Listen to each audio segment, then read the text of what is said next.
তিস্তা মহাপরিকল্পনা বাস্তবায়নের গল্প শুনতে শুনতে মানুষগুলা ক্লান্ত। এখন আর গল্প শুনতে চায় না, এখন তারা পদক্ষেপ দেখতে চায়। আমরা নির্বাচনের সময় কথা দিয়েছিলাম, কে সরকারে আসবে না আসবে আল্লাহ তাআলা নির্ধারণ করবেন। আমরা যদি সে সুযোগ পাই, আমাদের প্রথম পদক্ষেপ হবে তিস্তা নদীতে প্রথম কুদালটা কুটবেন। আমরা এখান থেকে শুরু করব। সারা বাংলাদেশ কম বেশি ঘোরার সুযোগ হয়েছে। রিয়েলি তিস্তা পারের মানুষগুলার মতো এত দুর্ভাগ্যপীড়িত মানুষ আমি বাংলাদেশের কোথাও আর দেখি না। অবশ্যই আমাকে তাদের কথা বলতে হবে।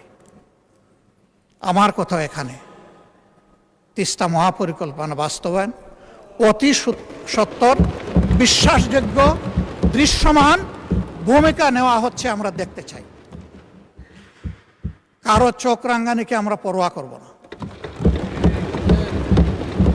20 কোটি মানুষের আলহামদুলিল্লাহ আল্লাহ তাআলা 40 কোটি হাত দিয়েছে। প্রত্যেকটি হাত সরকারের পাশে দাঁড়াবে, সরকার যদি সাহস করে এই পদক্ষেপ নেয়। আমি দাঁড়াবো, সবার আগে আমি দাঁড়াবো ইনশাআল্লাহ। মাননীয় স্পিকার, আমাকে একটা আসনের লোকেরা নির্বাচিত করে এখানে পাঠিয়েছে। মাঝে মাঝে আমি হাঁটি ঘুরি দেখি আর মনে মনে ভাবি, এটা কি রাজধানীর ছিটমহল? ছোট্ট একটি এলাকা, মাত্র 2টি খাল, ময়লার ভাগাড়, অবৈধ দখলদারিত্ব। রাস্তাগুলা সরু, আবার সেই রাস্তার মাঝখানে লাইট পোস্ট। হ্যাঁ, অবশ্যই আমি বলবো 2 মাস 2.5 মাসের সরকারের জন্য সব কিছু একেবারে চকের পলকে সমাধান করা সম্ভব নয়। শুরু হোক।